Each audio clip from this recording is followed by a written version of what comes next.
Morning all, how the devil. Today I'm covering, without any shadow of a doubt, the worst, most repellent, disturbing race baiting I've ever seen by a mainstream, once respected organisation, worse than anything I've seen on the BBC, and that is a sewer.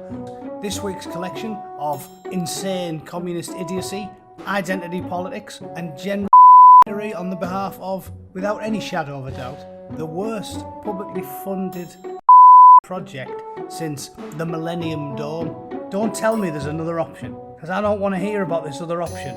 Cheers guys, don't forget to share, because when I get up to 5,000 subs I will be having another giveaway, you lucky See you soon, thanks for watching, cheers.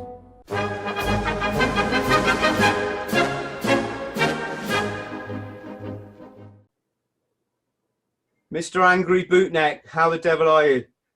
All right, mate, how are you doing? Matt or Booty, but we are both Bootnecks, so it seems like we'll get confused if we use our nom de guerres. I'll be Angry Chris, you can be Angry Matt. I'm always angry. So, before I go any further, I just want to say a massive thank you to Andy. Andy, if you're listening, big love and respect to you, brother. You sent me a message today and you said, Chris, you've got to check this guy out, the Angry Bootneck. And surprisingly enough, I get a lot of messages and most of them are quite good pointers, you know. So I watched your first video and you weren't in it. You were just like talking with the screen up. Yeah, when we did at my angry desk. Yeah, and I just pictured this old angry who was maybe like 60 and just hadn't done much with his life. Obviously been in the bootnecks. Fuck it, I almost felt like a moral duty. Like I thought, if I can get one fucking person to pay attention to what's going on, just one, it's worth doing, isn't it? And I have had messages of more than one that have said, you know what, you've changed my mind about this, and that makes me feel good. It's like, yeah, that one's enough. Two's better, and all the rest, come on, bring it on, it's great. Yeah, that's good, isn't it?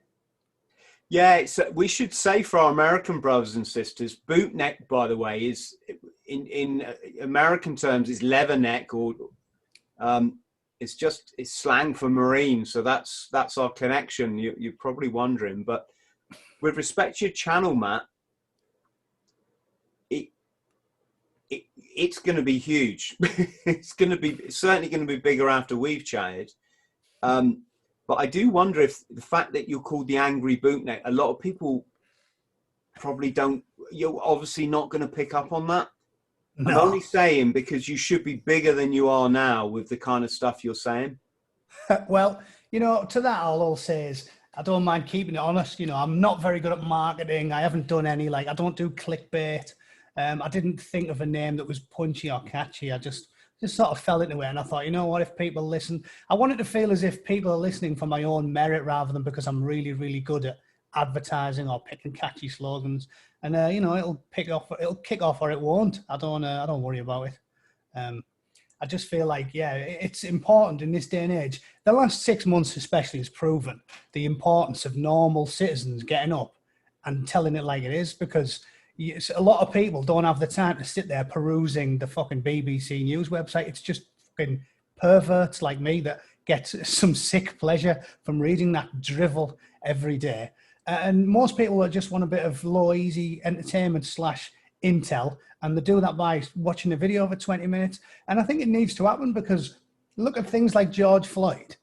I mean, that's proven that there's a massive agenda going off, isn't there? Because everyone in the entire world knows that man's name. Whereas I literally seen a story yesterday, a kid called Cannon.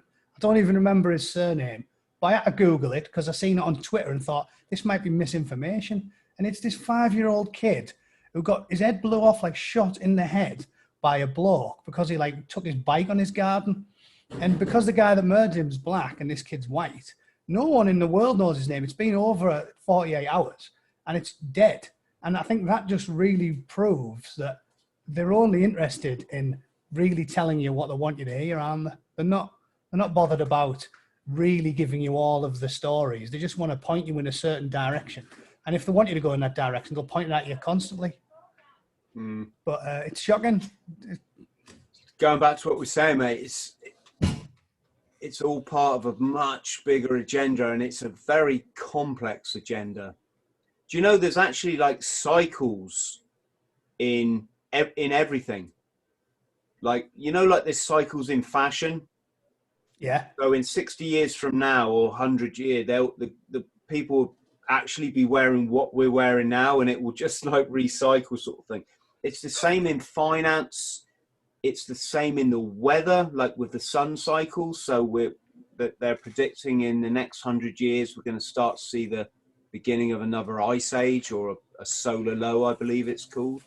And there are people out there that, because they study this stuff, like to me and you, it's like, what the, you know, we're fairly well up on stuff, right? But to these guys, because they've studied it they and their ancestors for hundreds of years, it just makes perfect sense. You know, they can just see the patterns in life by dropping in stuff into the media, again, which they all own. They can just control the way that society's going. It's like you said, where I live, I don't know if it still exists now. There was a pub called Hawkins House, right? I think it's a wine bar.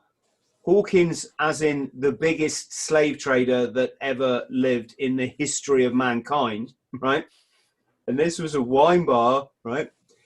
The local motorbike shop was called Not for Girls, right? Nice non-PC name not there. For Girls, right? And the car shop was called Boys Toys. Did anybody in my city, other than me, because I actually fucking care about humanity and I care about equality, and I care, you know, I've got a little boy, but if he was a girl, do I not want her to ride a motorbike because this twat calls his shop Not For Girls, right? Did anyone complain? Was it on the news? Were they right? Nah, of course not. You know, it wasn't. It didn't serve the agenda at the time. But boy, are we seeing it now, right? Yeah, like I said, I've never been a conspiracy theorist. I never have. Like, I always like the old saying, you should never put something down to malice if it can be easily explained by incompetence. And I think that makes a lot of sense because, you know, there can't be as many evil bastards in the world as there appears to be, because, you know, the core helps you with this stuff. It's why I've got no truck with people who are collectivist in any way, because when you're in a massive situation like that where you get dumped in a fucking, you know, like when we invaded Iraq and they said, oh, there's going to be a hoofing camp with a bowling alley and a fucking Baskin Robbins, and and you end up stuck in the middle of the fucking desert digging a shell scrape and living in the cunt. When you're in positions like that, you're dropped in with people from every background, every class, every race, everything. And it makes you against collectivism. I always take people as I find them as an individual, because when you're a soldier, you do that, you mix with everybody. But I feel as if that adage works for me, because I think there is a lot of evil bastards, but there can't be as many as it appears. I think a lot of it is down to like pure ignorance or stupidity. And I was talking about that yesterday, like loads of stuff happens and I'm sitting in the pub launching into another tirade at some poor, terrified stranger, because it's just like they haven't done basic research. Like we talked about with regards to the numbers from coronavirus. They haven't done basic research and said, hang on, we definitely know the coronavirus will kill X, but we also know that cancer, heart disease, no medical screening, depression, addiction, etc. will kill Y. Are you telling me that nobody did that? I mean, that is maths that a 10-year-old could do. You could go X number, Y number, which is the fucking smallest. It's not rocket science. And yet it doesn't happen. So I don't think, it can't be down to just pure evil on the behalf of everybody. It must be evil bastards at the top manipulating everybody else because they're lazy.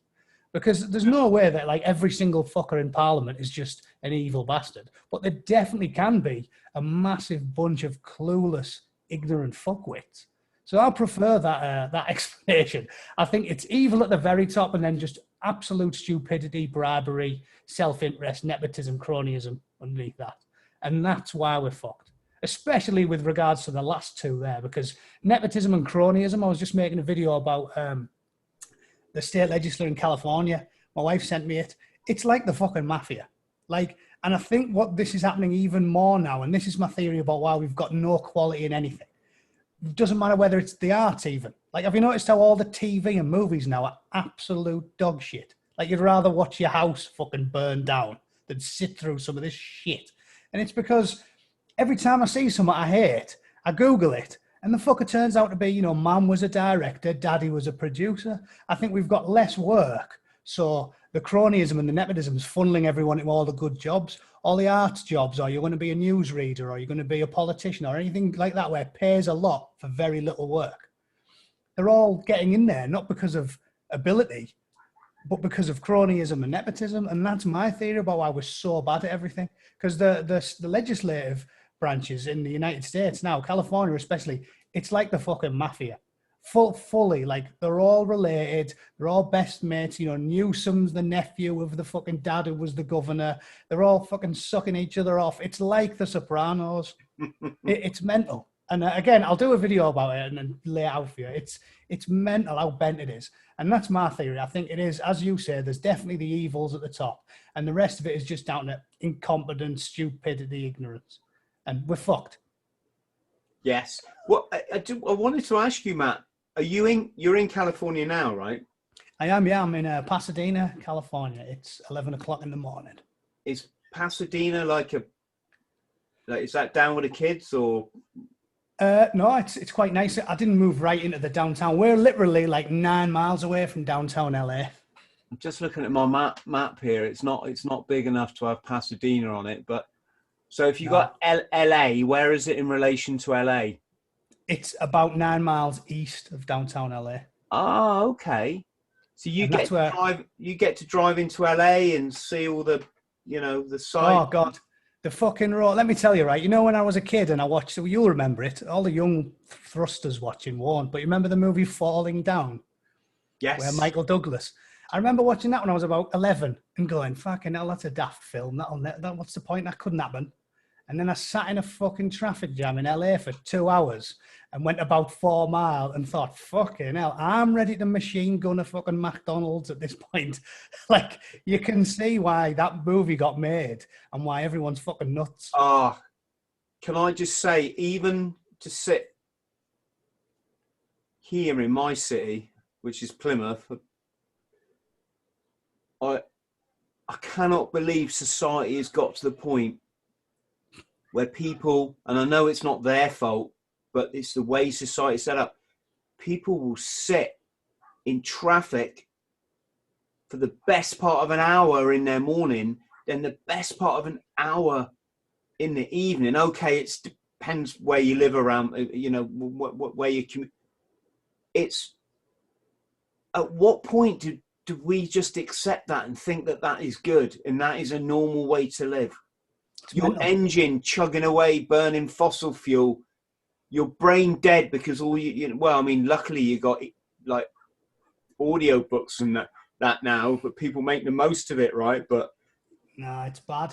It's bad. And the Americans, lazy bastards that they are, have perfected it because they've filled the cars with entertainment. Like, you move to America and you're driving along and you look through your window and you see like a kid on a fucking Ninja PC that's somehow strapped to the back of his dad's fucking headrest. It's a crazy place because they're stuck in the car so long, they've come up with all these entertainment options for the vehicles. And I'm sorry, when there's some fucker doing 90 mile an hour in a Dodge Charger, I don't want to see the cunt with an Xbox controller in his hands. Call me a buff old traditionalist. It's a fucking mad time. I think that exactly, you're onto one of many reasons why people have gone a bit nuts, though, and that will be one, right? It's isolation from other people, on your own for a massive amount of your time, and being a, you know, working class northern bloke. I think not just my military training, but my upbringing is what's immunized me against, like, you know, mental health issues and depression and stuff. Because to me, it's like I always go out and talk to strangers and have a chat, and I think you need that human contact. And I feel like the way we do everything now, from social media and Twitter, where they're all just on Reddit and Facebook to get the endorphins from likes, instead of just going to the pub and having a chat with people for 2 hours. They even do it in cars. They do it in work, where they have these little cubicles everywhere instead of having an open plan. It's like we live in isolation now. Nobody talks to the neighbours. There's no human contact. And even down to little things like Tinder, it's too easy to get fucking conquer deep nowadays, isn't it? They don't have to put any effort in at all. And even that is good for your brain. Like, you're getting the same itch scratched when you're getting shagged. But you're not really, because deep down at the back of your little monkey brain there's some part of you that wants a bit of human connection and a bit of a chat and a bit of an emotional experience with someone. And they don't even do that now. It's just, oh, look, random stranger with a fanny like a burst mattress. Whip, shagging her, 10 minutes later, back in your house, back on Tinder or back on Reddit. And there's no human contact. No wonder everyone's gone fucking mental. We've got like depression, anxiety. It's through the roof, and people are asking why. Well, I can tell you why, and I haven't got a fucking PhD. It baffles me. Yeah.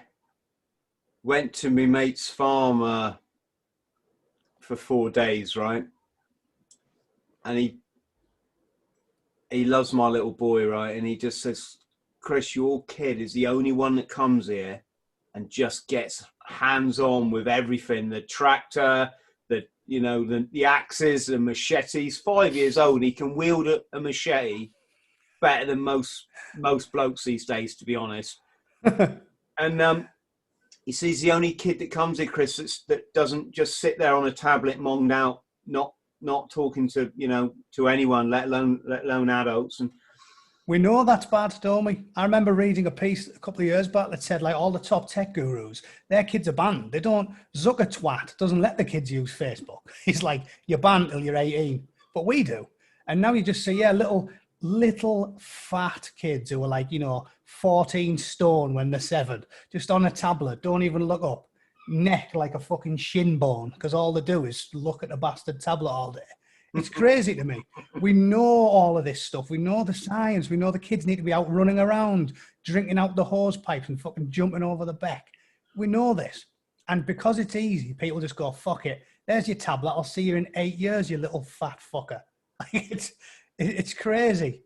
Irresponsible parenting as well, isn't it? It is, but, human beings, man. I mean, I've been around 50 years, and I hate to alarm people, but they were fucking shit when I was a kid. Just when most adults were fucking useless, and okay, we're not all good at certain things, and I've certainly got my share of faults, but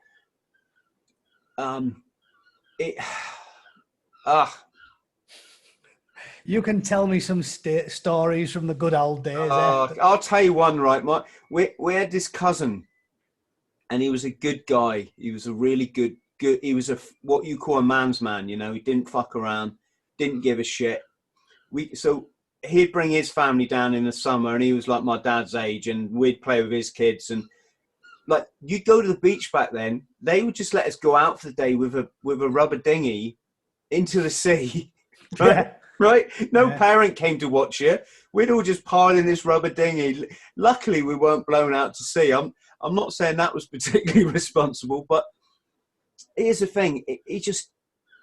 I like blokes that don't give a fuck, and I just do. I don't know if you call it being a man's man, but it's just, for a start, he just, on the beach, kit off, right? None of this, like, gonna hide behind a towel in case somebody sees I've got a winky like every other single man in the whole world, right?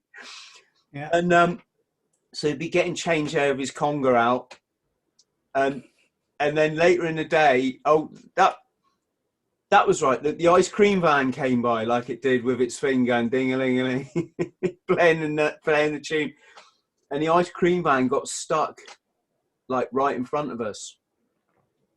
And Mike just gets up, starts heading towards it to help the drive, help push the driver out. And he just turns around to all these fucking fat Freddies on the beach, sat there, never done a day's exercise in their life, hanky knotted on their head. And he's like, well, come on then.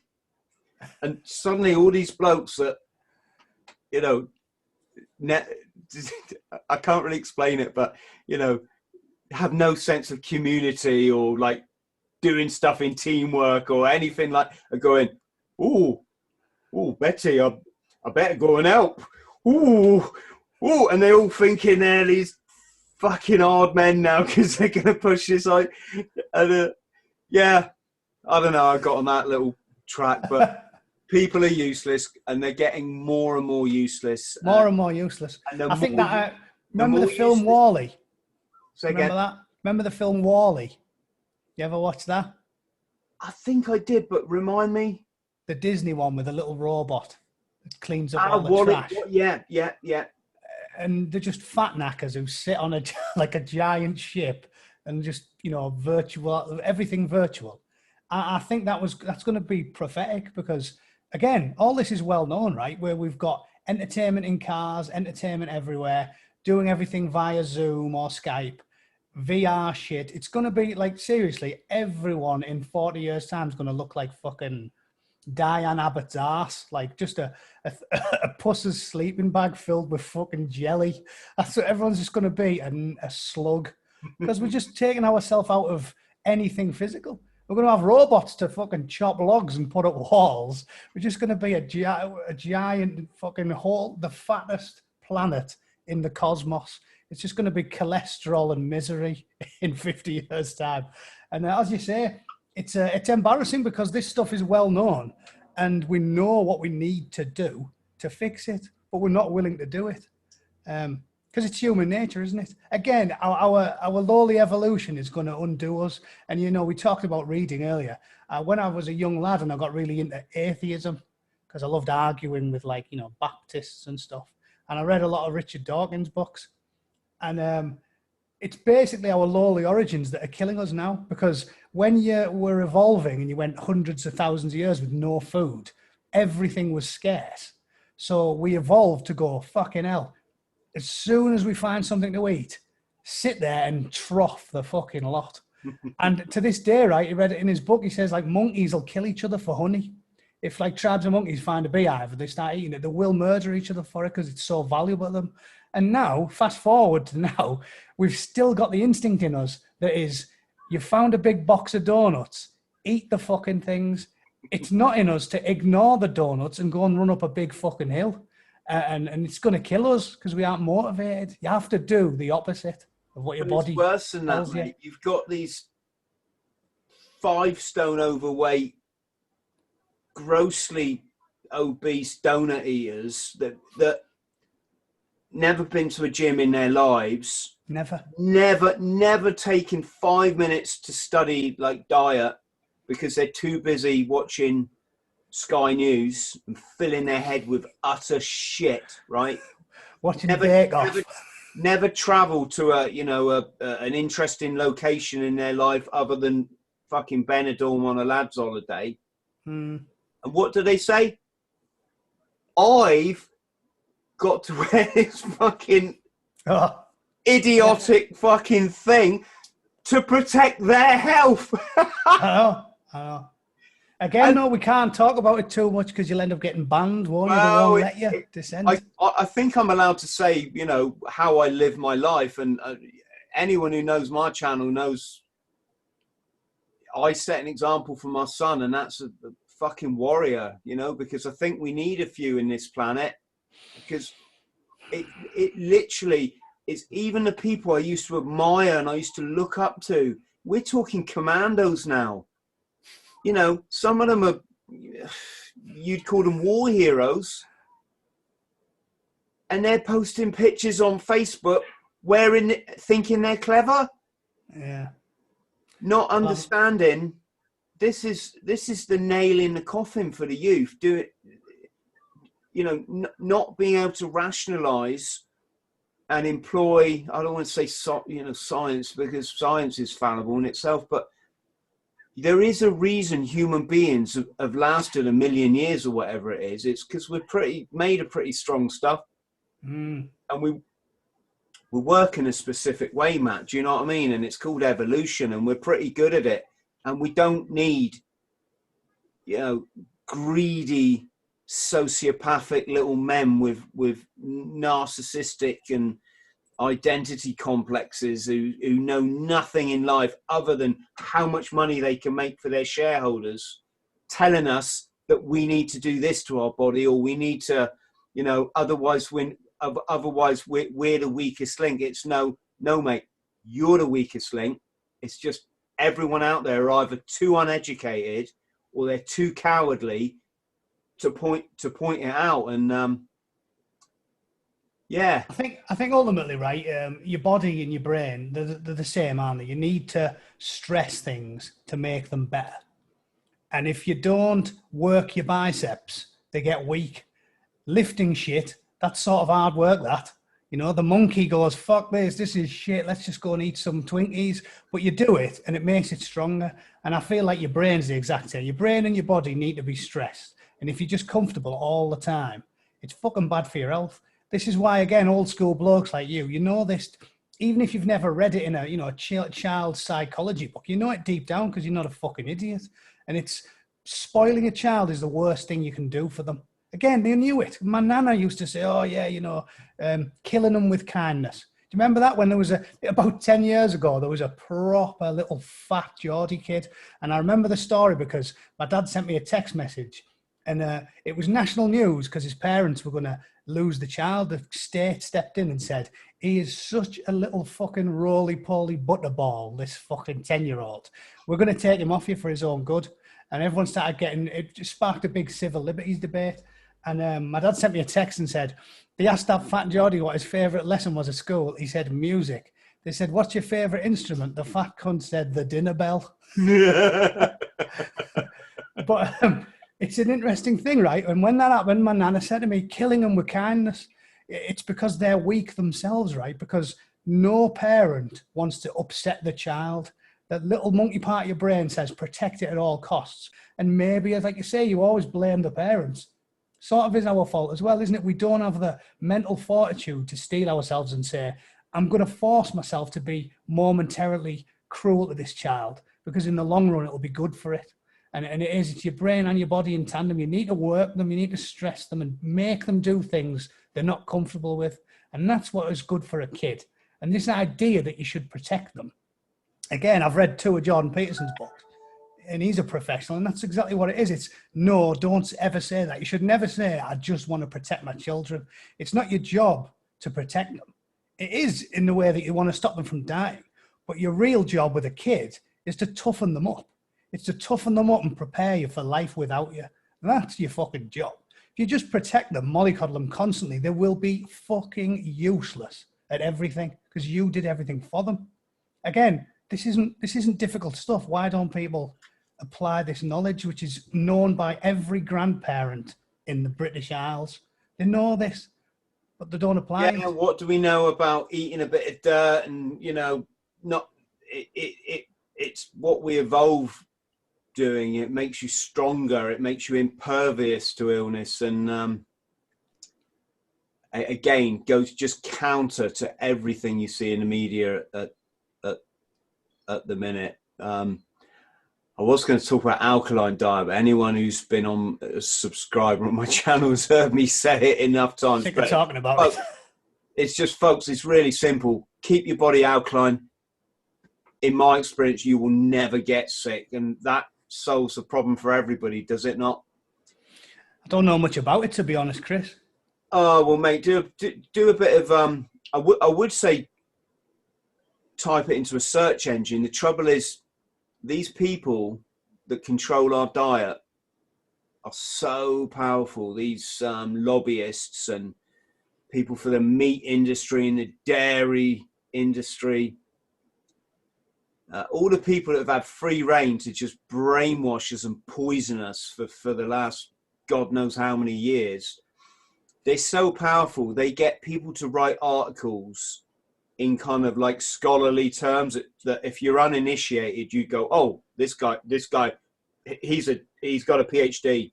They don't realize, no, this guy is probably a cowardly idiot that's been brainwashed through the university system, that is now a puppet for this particular industry, that that needs to pay his mortgage like everybody else and hasn't got the balls to say, no, I'm not going to write that will just write these articles. And the reason I'm saying that is I don't know how you find out about the alkaline diet, because if you Google it, you're going to get loads of people going, no, it's a load of shit. Well, I'm just telling you, it's not, folks. It's just, it's pure common sense. But anyone wants to find out more, just read pH Miracle by Dr. Robert Young. Like I will say, look into it. Like I said, every year I've aged, I'm turning more and more into a conspiracy theorist because, you know, I always scorn my dad when he's loved all that shit for years. And I'm always like, you know, I don't think. Because again, one thing I do always say to people that are mega into conspiracy theories, like my mate John Witt, he loves the moon landing one. I always tell him, like, Occam's razor does seem to work, right? If there's multiple explanations for something, the simplest one is usually true. And I've always went with that because it's like our fucking leaders are grossly incompetent and stupid. So if it's really complicated and difficult to achieve, they're not going to be able to do it. They're going to fuck it up. That was always my theory. But now, like as you say, in the world we're living in, where you've got, as we talked about, media conspiracies, where they are literally just telling you about what you want to know. Like if I get shot in the head by some lunatics who break into my house, if they don't want anyone to know about it, nobody will know about it. Like it'll literally be my immediate family and nobody else. And then if George Floyd gets killed and they want everyone to know about it, it's all you fucking see for a week. So you've got random fucking Scottish tribesmen in the Outer Hebrides. We haven't got tribesmen, I'm taking the piss, but who know this guy's face. And he's literally a career criminal who got shot in a foreign country 3,000 miles away. And you're getting protests in fucking Denmark. Like, it is crazy. So I have evolved with it, and I'm sort of thinking, yeah, maybe there's definitely a narrative. And I think, not going down the rabbit hole, but I think globalism is definitely a thing. Like, they obviously wanted Hillary Clinton and all these big world leaders, Tony Blair, they've all been caught on mic saying mad shit about it because they just want order. And this is where people like me and you, this is why I think Trump won, because I think you've managed to build a coalition of people that normally would disagree on all kinds of things. And a good example is proper far-out conspiracy theorists, of which I'm not one. And now I'm starting to agree with them on things because I'm going, you know what, if you're going to force me to pick between these fucking globalist maniacs who want to collapse all the borders and have Scotland look identical to fucking China, look identical to Iran, it's not about bigotry or anything. It's about preserving, which is why I'm a conservative, how it was. Like, and again, even on that rabbit hole, I'm sure I'll disagree with you and lots of other people about individual policies and stuff. But the point is, you've got a very simple question to answer now. And it's, are you a full-blown globalist or aren't you? And you can agree and disagree about loads of things, but still be like, no, I'm not. And that's the way I am now. It's like, excuse me, 5 years ago, honestly, when I first came to the States, never, ever dreamed of ever voting Republican. Never. Like, I was an atheist. I was always considered myself liberal, allowing people to do their own thing. And I sort of fell down that rabbit hole of listening to the media where they're saying they're all xenophobes, they're all they're all homophobic, they're all racist. So I was like, no, I don't agree with these guys. And now I'm looking at the point where it's like, the choice is people that I don't seem to like the Baptist preachers and the right-wing conservatives in America, who I wouldn't normally side with, are a bunch of people who are full-blown identitarian. Like, it's like a form of like neo-Marxism / communism where everyone is just pigeonholed into a box. Globalist bullshit. Everyone should be all the same. Every country should look all the same. And we can all just keep buying shit and be big fat slugs living in fucking tubes. Like, that seems to be the direction they want to take the world in. And I'm sitting here going, I can disagree with Trump, 50% of the time, but I'm still going to regretfully lend him my vote over these fucking nutters who are just obsessed with what you put your cock in or what you happen to look like. And I don't understand how they can still call themselves liberal. The mad shit Kamala Harris and Joe Biden have been saying lately. It's like, I'm fucking liberal. I don't look at anyone and think I know anything about them by what they look like. But they do. They seem to think black people are like fucking automatons, like fucking androids. And I beg to differ, because just last week we walked past some militant black bloke in the street who had like a Trump hat on and a big American flag. He was like marching down the street, giving it fucking hell for leather with his flag. And I was laughing my ass off, thinking like, you don't see that every day. But you do. There's black people are like everybody else. They've got their own fucking individual opinions. And if you're going to make me pick between these fucking lunatics who just seem to want to have one giant shit country. And everybody else, I don't care what their individual issues are, I'll side with everybody else every time. And I don't understand how that's a controversial opinion, that you want to allow people to make the free choices that they do, even if you disagree with them, right? I'm not interested in sucking blokes off, but if you are, crack on. Unless I wake up in the middle of the night and you're standing above me with your balls out, I don't care what you fucking get up to on your own dime. But these people are just fucking crazy. Like I said, I want Scotland to look like Scotland, and I want China to look like China. I used to love Japan. I went over there a lot when I was in the car. Wonderful place. It will be extremely depressing if, when I'm old and grey, I go to Japan and it looks identical to Paris, to Rome, to Edinburgh, to New York. The diversity. I'm the fucker that likes diversity. They don't like I want to go to fucking Scotland and I want it to look like Braveheart. I want every fucker wearing a kilt, in their cabers and eating porridge oats. Yeah, that's what I like. See, I like Scotland to be how I always remember it. Yes. Very fat women with skinny ginger men. Monsters swimming in the lakes. Yeah. Mate, you're absolutely right. But, you know I keep saying it. There is a massive conspiracy in the world. There is a massive agenda. It's called order out of chaos. This ridiculous immigration everywhere, right? I don't know what the word is when you stem something, but let's just call it unstemmed immigration under the guise of asylum, possibly. And I'm not. I've got obviously no beef with anyone who genuinely is seeking asylum, which I would if I was persecuted in this country. Nothing to do with that. And this is nothing to do with it. It's called order out of chaos. It's an old game plan. They want to destroy you. They want to destroy your identity. They want a bunch of non-thinking, Xbox playing twats that throw hissy fits when they see anything that they disagree with on Twitter. You know, it's the worst website in the world, isn't it, Twitter?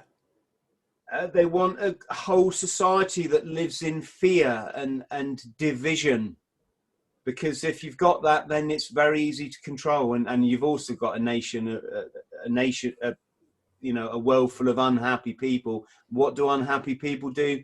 Under capitalism, they spend because they think it's going to make them happier. They buy stuff.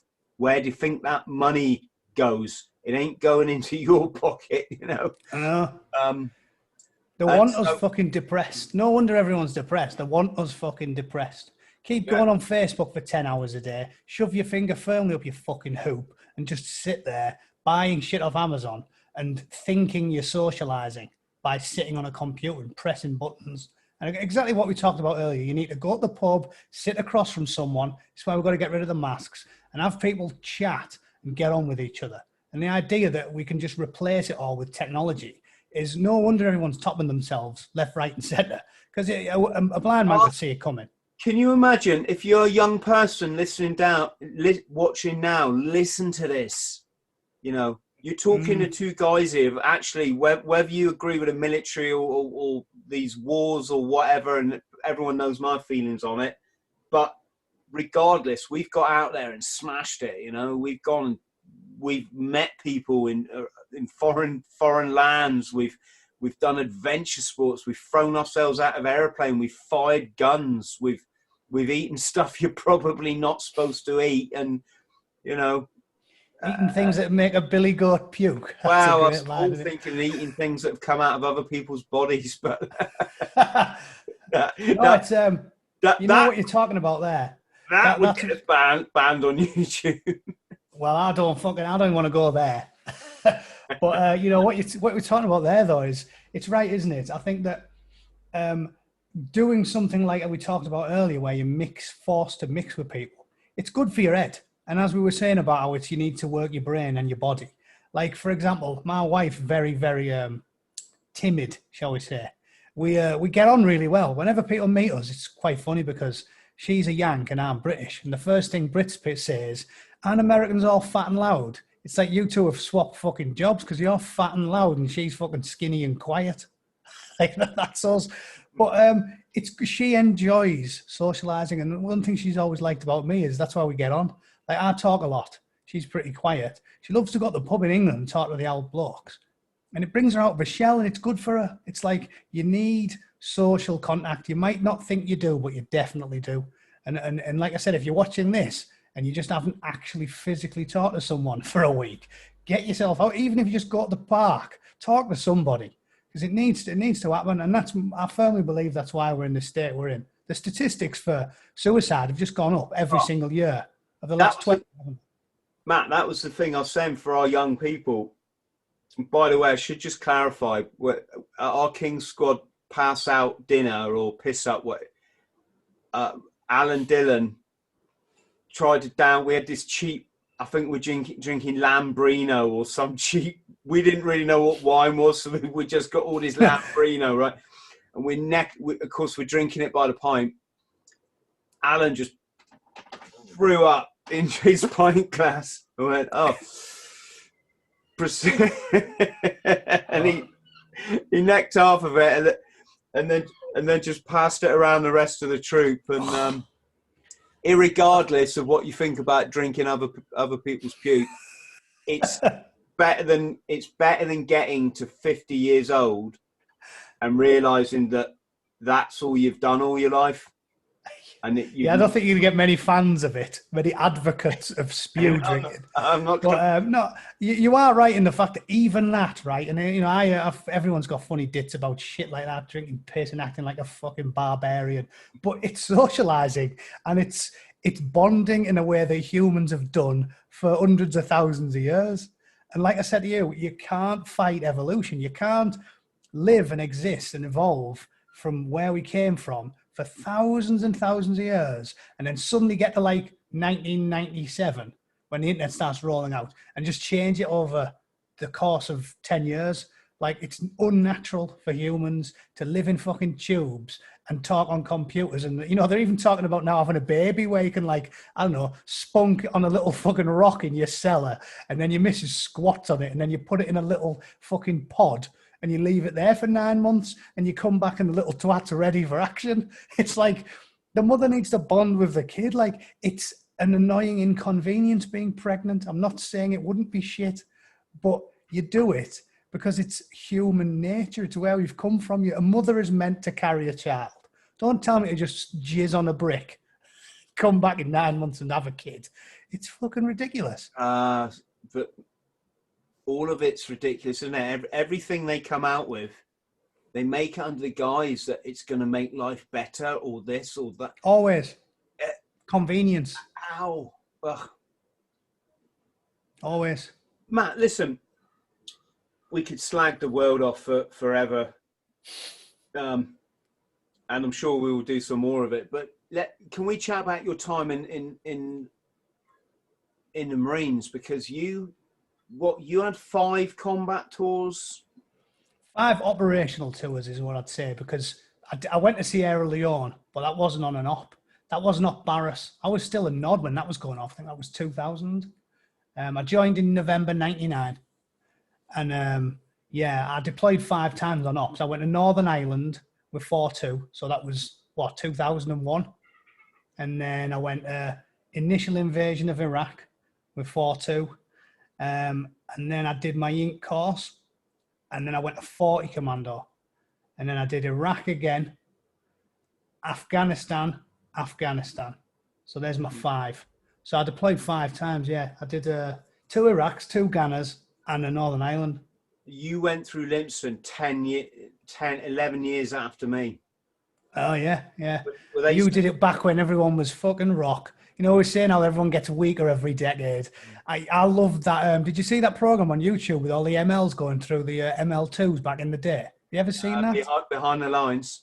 Yeah, fucking great show. I loved watching it. Anyone who's been through Limpson watches that with a fucking boner, because it's just class. Warriors, fuck. That was when they were all baggy-faced, mustached fucking animals. And even I watched that thinking, that's tougher than the shit I did.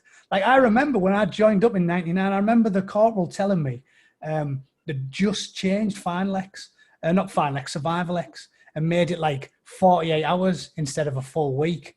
I think when you guys did it, it was like a full week. So, and he told us, like, you can go a few days. It's not really Survival X, because you can always go 72 hours without having a meal.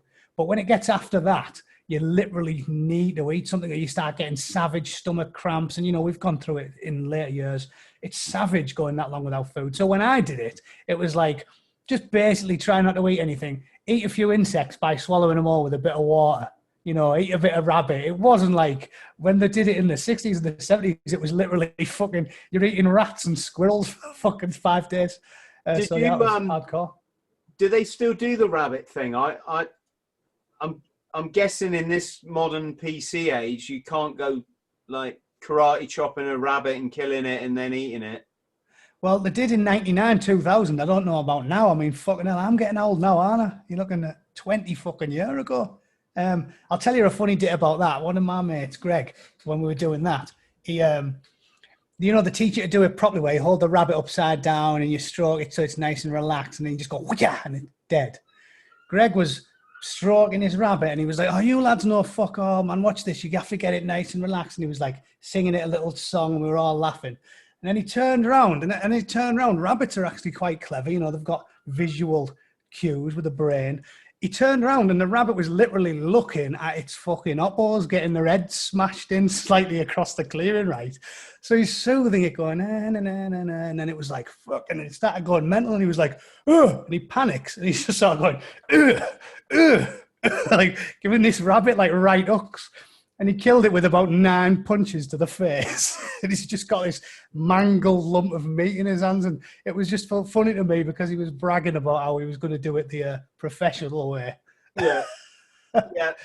For all the softies watching, we are not laughing at the poor rabbit. I didn't even fucking think we had to kill. I thought it was stupid, to be honest. My bivvy partner, I say bivvy, we slept under a branch. Everyone else found caves, and they're in there like bloody Neanderthals with a nice little fire, right? Me and my friend slept under a log. And, when it comes to the killing a rabbit, he was like, I'll do it. I'm like, yeah, dig out. You know, dig out, mate. If that makes you feel like a man, you go and do that. I don't. Yeah, I don't know if they do it now. You would assume still. They have some standards. I have, you know, when you'll be the same, you do get messages of bootnecks when you're in the social sphere. I have had messages. I had a guy who's a PTI down there who shall remain nameless, you know, my unknown sources. I've got loads in the Met, which is where I get some dits from about the police. And he was telling me, like, they're actually getting embarrassed now, though, because they keep cutting standards because the high-ranking officers are like, we need this many people, make sure it happens. And they have slowly trinked away at the standards, and he told me that they actually have lads going on selection or on command courses, and you're getting like pongos basically saying, fucking hell, they're not up to scratch. And I was like, that shit wouldn't have happened, would it, 20 fucking year ago? Like, no, we went there for our 30th anniversary reunion, so 30 years from joining up, obviously, in 88. And I'm again, anyone listening, especially any bootnecks, I don't judge anyone. I don't really give a shit, to be honest. But it was funny that they were doing like their fireman's carry on the bottom field, dropping their partner, you know, at the finish line, and then giving each other a, you know, this was all of them. All really? All having a good hug, and then the PTI's like, guys, don't forget to drink your water. And they've all got water, right? Fuck. We didn't have any of that stuff, and I'm not saying that we were any tougher. I don't mean it like that. I'm just making observations that it was just different, you know. No, listen, at the end of the day, all the old sweats do it. They've always done it. Always. You know, I remember in my like 4th deployment, the sergeant major was giving a chuck up to the young lads, and he was saying, oh, we all take the piss out of you lads, but you do. It's always happened. But the simple fact of the matter is, it has to happen because we've got more and more, life is more precious to us. This is what concerns me about the next major conflict, because the Chinese, where you've got literally billions of them, you can see in their culture and their way of life, they just don't quite value life in the same way that we do in Northern Europe, where people don't have many kids, because they're just like, there's hardly any people. So you really value them. Again, human nature. Back in the day when we all had fucking 13 kids, because 4 of them would die in childbirth, it's like you really get out and do what you fucking like. Now we only have 1 or 2 kids, and you're doing it a lot later in your life. Like, for example, when you and me, my mum and dad had a kid when they're like 22. And when you're 22, you still want to be going out on the piss every fucking night. So the kid's just left to fend for himself. Now you're having them later. People are having kids in their 30s and they're only having 1 or 2. So it's precious as fuck. And then you get, like, when I joined up, just to give you an example, my training team, Cockle Wild Goose, Matt Wild Goose, I've seen him on out and about on Facebook. I know, man. Yeah.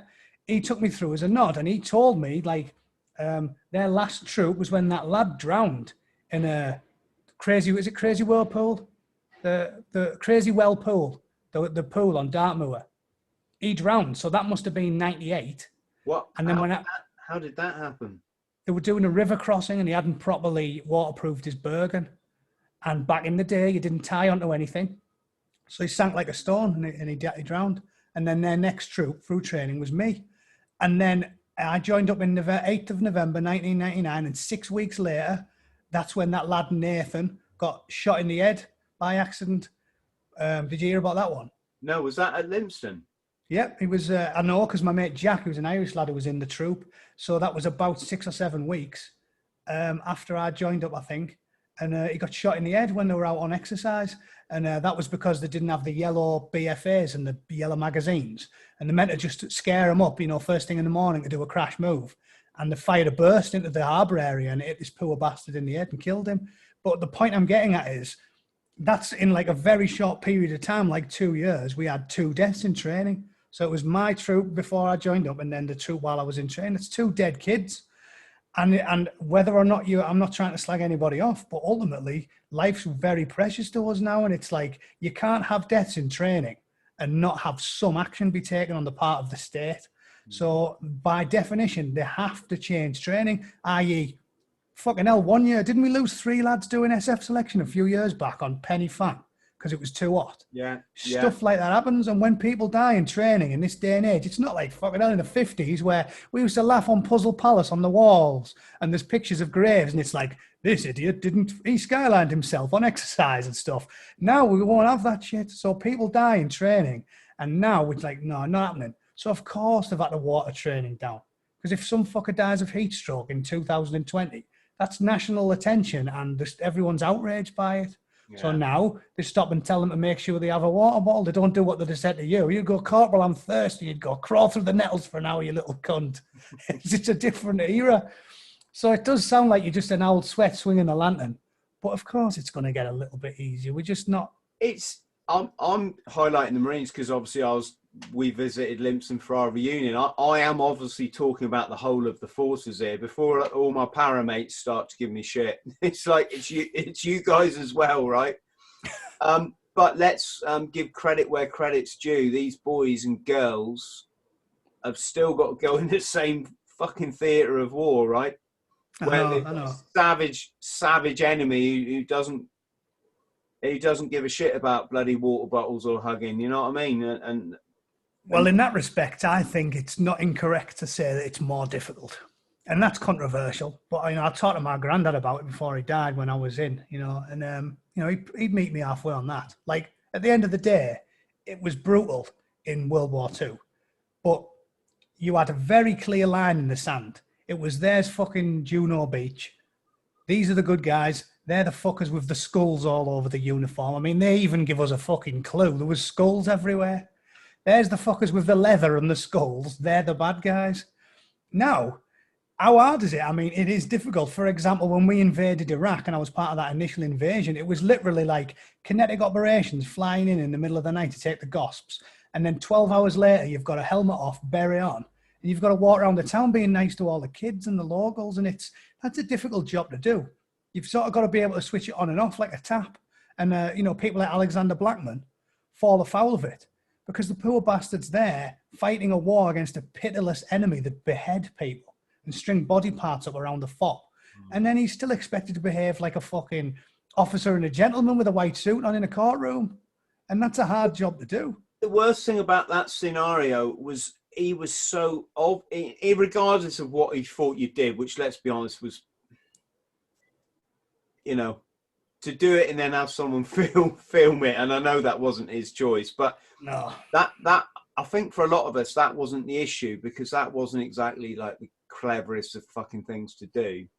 The issue was the cowardly command that, without any defense of their man, just hung him out to dry when people like Tony Blair were walking the street scot-free as a war criminal. That was despicable. The thing, I think, that... I just made a video about it, so I'm not going to go into a tirade, but you can check out. I've made a video called "Let's Talk About War," and it was all about that. I watched it. Yeah, because the thing that really made me sick about that. All right, I thought you meant my video was really shit. Yeah, cheers. I was going to say, compared to my videos, it was no, mate. To anyone watching, go and watch some of Matt's stuff, because it's it's quite addictive. All I'll say on that is, like I said, again, if the average man in the pub knows it's wrong, it's wrong. They can use all the greasy lawyers and the weasel words and the EU human rights bullshit all they want. If the man you trust the man in the street. That's why Brexit had to happen. It's why just trust the people. And 99% of people saw that and went, yeah, he was out of order, but it's not murder. It's manslaughter at worst. And like I said in my video, there's massive number of extenuating circumstances there that any normal person would agree with. 99% of them would go, yeah, but he was in a war and the man shot at them first and he was a fighter and a killer and he's dealt with the deaths of 7 of his men and his body parts, there's loads of... So nobody, even me, wasn't saying he did fuck all wrong, kill them all. Nobody was saying that.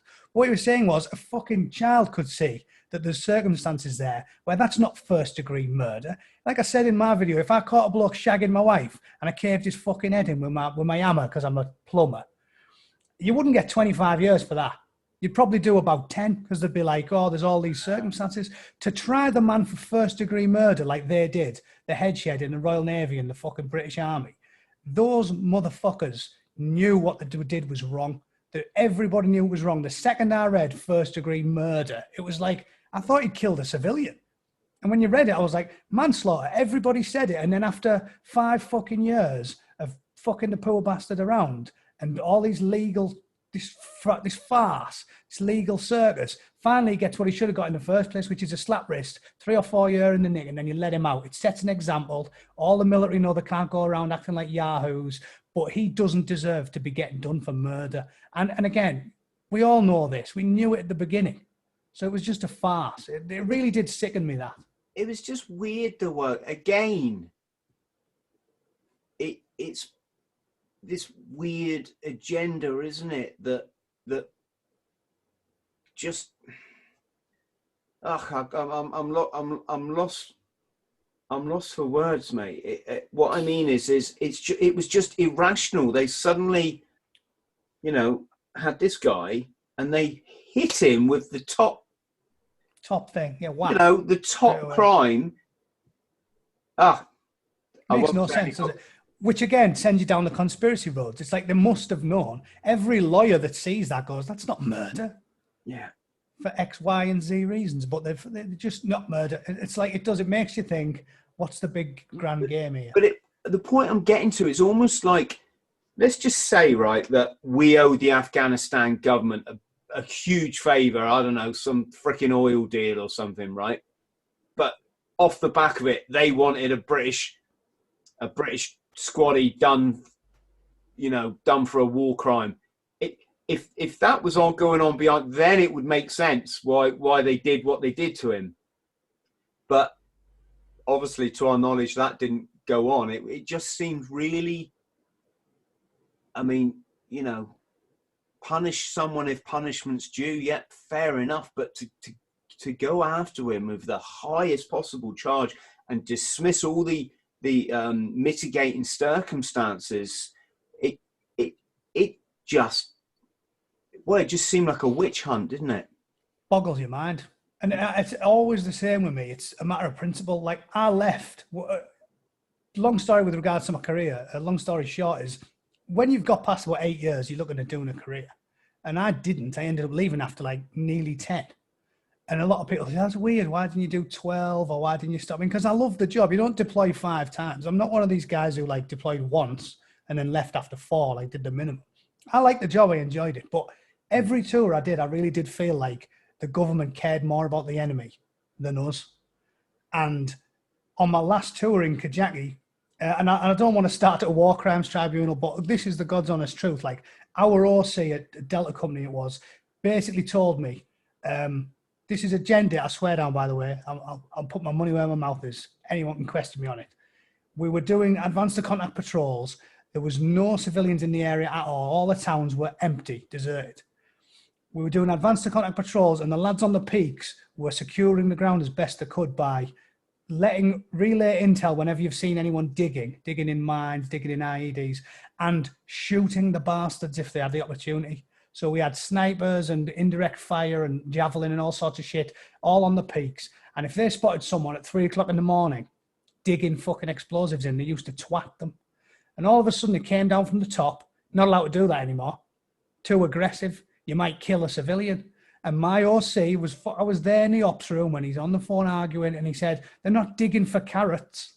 It's 3 o'clock in the morning and there's no civilians around here because there's so much fighting going on. And they said, no, you're not allowed to do it anymore. Just fire a warning shot. And then we had the lads on the peak saying, fucking hell, Matty, like, I swear down, we're telling you as many grid references as we can so you can plot them all on the big fucking map in the ops room. But, like, it's spiking like crazy because they very quickly realised instead of getting a fucking bomb dropped on them, they were just getting a couple of warning shots to run off and then come back and do it. And in the course of about 3 months, IEDs and mines went up and up and up and up and up. And the OC said to me, I can't do anything about it. Hands are tied. Someone's going to have to die before they changed on this decision. And then a couple of months later was when David Marsh and Chippy Thornton got killed, rolled the fucking vehicle over anti-tank mines, killed them both. And that was when I had my shit in at this point because I'd had enough of it. But that was when I left, and I just felt totally vindicated. And then a couple of fucking years later, Al Blackman gets done.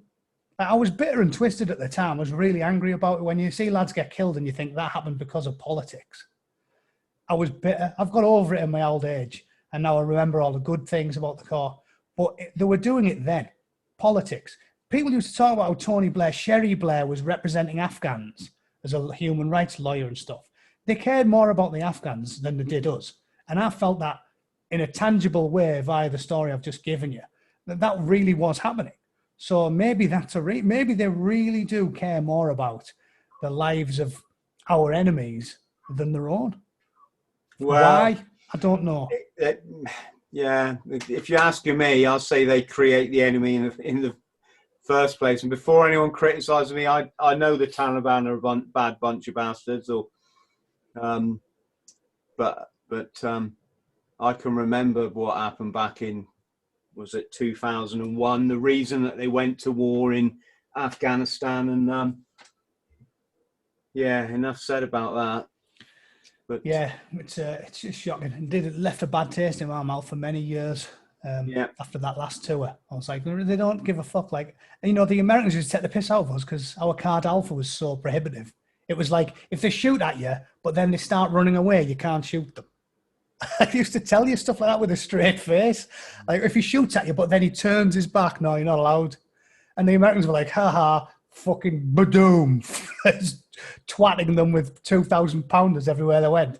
It is bizarre. The British are just, I don't know what it is. I don't know whether it's, I mean, I do understand the tactical implications because the culture is all about revenge. You know, you kill one kid by accident, probably just created 50 more Taliban fighters, 50 more enemy, because they are about revenge. But there's definitely a fine line between completely hamstringing you so you can't do your job and burning down a fucking orphanage. You know, there's a happy medium. There's a happy medium. Of course, but it reeks of like Vietnam, doesn't it? Where they just wanted the conflict to go on for ages and ages, and that's for the sociopaths that are selling all the bombs, the bullets, the guns, controlling the, you know, the petrochemicals, all this kind of stuff. I'm just trying to say there's so much more that when you're 18 and you've got a bloody machine gun in your hands that you should understand because you're just doing a job, right? I know. Well, I mean, leading to that as well that's an explanation as to why so many people don't do the full 22, isn't it? I think like you can tell from my personality, I've always been politically engaged since my like mid-20s. When you're 19, young bootneck, you just go, get in. You don't think about the big picture. You just go, they're the bad guys, we're the good guys. Fuck them. Piss up, fight, party, shag, and do your job. And when you get into your 20s and your 30s, you start to think of the big picture, don't you? And you realise, you know, especially me, scruffy bastard from Middlesbrough, like most young soldiers in the UK, part of the military industrial complex, you join up for financial reasons. I got shit GCSEs from a shit school and I've got one parent. What the fuck am I going to do? So you join up. And you do realise then, as you get a bit older and a bit more philosophical, you think, hang on a sec. If I was born in a fucking mud hut in Sierra Leone or a fucking cave in Afghanistan, I'd probably be the enemy. And that's that realisation you come to as you get older. It's called maturing, you know. And that's why it's harder to do that job, isn't it, when you're in your... Maybe that's why we have nice short careers, because I know by the time you're 40, you're like, this is fucking daft. Exactly. So just before we bring this to a close, Matt, what was your sort of closest shave in your combat experience, or your most you know, what was the most kind of, oh shit, this is getting a bit extreme now? Well, I have talked about this in my videos. The indirect fire is definitely the most terrifying compared to gunfire, because it's a weird thing. I remember the first time I ever went out on the ground to a proper, this is going to get kinetic patrol. It's a bit nervous. And that's the power of veterancy. That's why we'd still twat the French in this day and age, because those useless cunts have never actually done anything for fucking 25 years. Been to like, what, Mali or some shit. We've got lads like yourself, like me. We've got 500,000 veterans ready for action. Grumpy old bastards that if some dirty Frenchman came over with their, you know, hairy women, we'd be well happy to scrap the French. You know, that's what made Britain, isn't it? The Scottish and the Welsh don't like the English, but they fucking hate the French more. And the fact is, I sort of went on a bit of a tangent. I do that a lot. Once you've been through a few deployments, you do sort of get used to someone firing at you, but it doesn't actually hit you. So that never scared me that much. Certainly by my last tour where we were doing advanced to contact patrols in Helmand province, it was literally like every day we'd take some incoming. And once it's zipped over your head a few times, you've gone, at the end of the world. I was out on patrol. We had a lot of guys injured there. I mean, on one patrol where we didn't, turned out to be a tiny little well-dug sort of tiny little tunnel in one of the compounds covered with like a rug. And as we were clearing compounds, the lads didn't ping it. And then we got on, went through about another 12, and we got engaged from a position we'd already cleared. And then suddenly the fucking popped up like wet gremlins, just popped up in every fucking compound. And we were taking incoming from about 11 directions. Got 3 lads downed in one salvo gunfire, rolled down the fucking hill. It was pretty mad.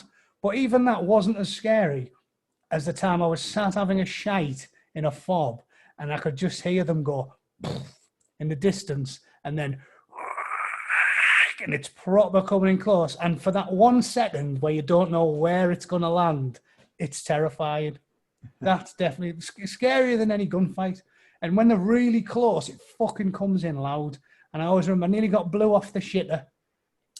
I landed about fucking, I don't know, 90 meters away or something. Fucking shit myself. And I went over to the ops rooms, ran over with my body armor, and I said, I nearly got blew up having a shite there.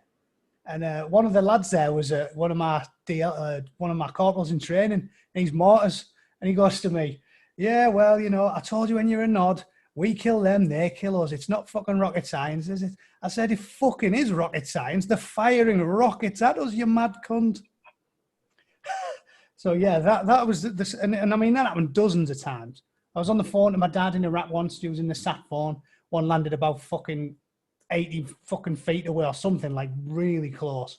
And when they're coming in and you can hear them getting launched, That's terrifying. Indirect fire is fucking scary. Just for that one split second, you think, might be a dead man here, and there's fuck all I can do about it. No wonder people get shell shock, isn't it? In the First World War, of all just living in that. Scary. But let me tell you, this is a good point to finish on, because I do have to go. I've got a meeting in half an hour. It's totally right to say that, because I swear I'm not trying to be funny or like, being humorous when I say this.